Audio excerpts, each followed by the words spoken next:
அப்பர் சுவாமி சொல்கிறாரு, யமதூதர்களை கூப்பிட்டு சொல்கிறாரு, யமதூதர்களே நான் சொல்கிறதே ஞாபகமாக கேட்டுங்க, மறந்துடாதீங்க, திருநீறு பூசுகிற அடியாளுக்கு முன்னாலே போயிடாதீங்க அப்படின்னு.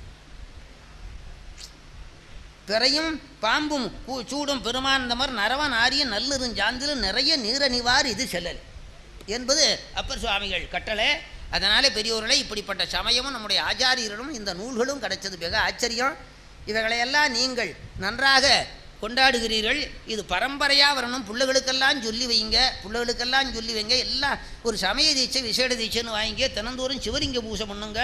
பூஜை பண்ணலைன்னா அந்த பிறவி வீணா பூச்சு. பூஜை பண்ணலைன்னா அந்த பிறவி வீணா பூச்சு. உண்பதனும் மலர் வரித்துட்டு உண்ண ஆராயில் பிறப்பதற்கே தொழிலாகி இறக்கின்றாரே என்பது அப்பர் திருத்தாண்டகம்.